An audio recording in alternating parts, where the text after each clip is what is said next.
नमस्कार बंधुरा आपनादेर सकलकेई स्वागत जानाई घोष किचेने। आज आमी आपनादेर काछे निये हाजिर हयेछि बांगालिर खूबई पछंदेर टक डाल रेसिपि। এই গরমের মধ্যে বাঙালিদের প্রত্যেক বাড়িতেই এই টকের ডাল হয়ে থাকে, তা আম দিয়ে হোক বা টমেটো দিয়ে।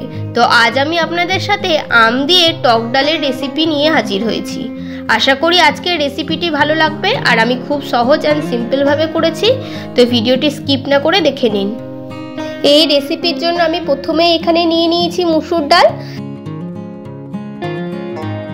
এটাকে খুব ভালোভাবে ধুয়ে নেব, তারপর এটাকে সেদ্ধ হতে বসাবো। তো আমি জল দিয়ে অল্প অল্প জল দিয়ে 2 থেকে 3 বার মতো এটাকে খুব ভালোভাবে ধুয়ে নিয়েছি। এবার এটাকে প্রেসার কুকারে সেদ্ধ করে নেব। আপনারা চাইলে কড়াইয়ের মধ্যে সেদ্ধ করতে পারেন, তবে প্রেসার কুকারে খুব তাড়াতাড়ি সেদ্ধ হয়ে যায়, তাই প্রেসার কুকারেই দিলাম। আর যে পরিমাণ ডাল দিয়েছি তার ডবল পরিমাণে জল দিয়েছি। আর লবণ হলুদ এই সময় কিছুই দিইনি, শুধু সেদ্ধ করে নেব এটাকে। আর এই রেসিপির জন্য আম নিয়ে নিয়েছি। আমি একটা কাঁচা আম নিয়েছি। আমটাকে ভালোভাবে ধুয়ে এর খোসাটাকে আমি ছাড়িয়ে নেব। খোসাটা ছাড়িয়ে নেওয়ার পর আমটাকে আমি পাতলা পাতলা লম্বা লম্বা করে কেটে নেব। যেহেতু আমের আঁটি হয়ে গেছে তাই আমি সাইড থেকে আমটাকে কেটে নিচ্ছি আর লম্বা লম্বা করে কেটে নেব এটাকে। আমটাকে পাতলা পাতলা লম্বা লম্বা করে কেটে নিয়েছি। আর ততক্ষণে আমার ডালটাও সেদ্ধ হয়ে গেছে। আমি 2টো সিটি দিয়েছিলাম। ডালটাকে এবার একটা পাত্রের মধ্যে আমি ঢেলে নিলাম। এবার একটা কড়াই আমি গরম হতে বসিয়ে দিয়েছি, তারপর তার মধ্যে দিয়ে দিচ্ছি সরষের তেল। এই টক ডাল সরষের তেলেই বেশি ভালো হয়, তো আমি 2 চামচ মতো সরষের তেল দিয়েছি। তেল খুব ভালোভাবে গরম হয়ে যাওয়ার পর তাতে একটা শুকনো লঙ্কা আর 1 চামচ পরিমাণে গোটা সরষে ফোড়নের জন্য দিয়ে দিলাম। আর দিয়ে দিচ্ছি কয়েকটা কাঁচা লঙ্কা। এবার এই সব কিছুকে কয়েক সেকেন্ডের জন্য নেড়ে চেড়ে খুব ভালোভাবে ভেজে নেব।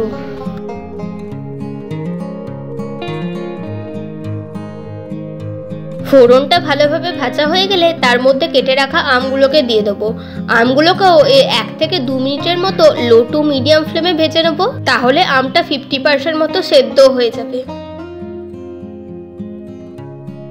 1 থেকে 2 মিনিট নাড়াচাড়া করে আমগুলোকে ভেজে নিয়েছি। এবার আমি তার মধ্যে দিয়ে দিচ্ছি সামান্য পরিমাণে হলুদ গুঁড়ো। তেলের মধ্যে হলুদ গুঁড়ো দিলে কালারটা খুবই ভালো আসে, তো হলুদ গুঁড়োটাকে আমের সাথে খুব ভালোভাবে মিক্স করে নিলাম।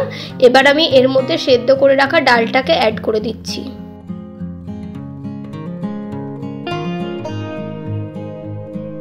টক ডাল যেহেতু একটু পাতলাই হয়, তাই আমি এর মধ্যে আরও 1 কাপ পরিমাণে জল অ্যাড করছি। আর যেহেতু ডালটাকে সেদ্ধ করার সময় আমি কোনো রকমের লবণ ব্যবহার করিনি, তাই এই সময় লবণ দিয়ে দিলাম পরিমাপ মতো। লবণটাকে ডালের মধ্যে মিক্স করে নিলাম। এবার এটাকে ফুটতে দেবো 5 থেকে 7 মিনিট মতো মিডিয়াম ফ্লেমে। টক ডাল সাধারণত পাতলাই হয়, তবে আপনারা যেরকম ঘনত্ব পাতলা বা মোটা ডাল পছন্দ করেন সেই অনুসারেই জল দিতে পারেন। তো 5 থেকে 7 মিনিট মতো ডালটাকে কুক করে নেওয়ার পর দেখুন আমগুলো খুব ভালোভাবে সেদ্ধ হয়ে গেছে। এই সময় আমি এই আমগুলোকে একটা বাটির মধ্যে তুলে নিচ্ছি। কয়েকটা পিস আম নিয়েছি। এবার এই সব কিছুকে স্ম্যাশ করে নিচ্ছি। এবার এই স্ম্যাশ করা আমটা এই ডালের মধ্যে অ্যাড করে দেবো আর সব কিছুকে ভালোভাবে মিক্স করে দেবো।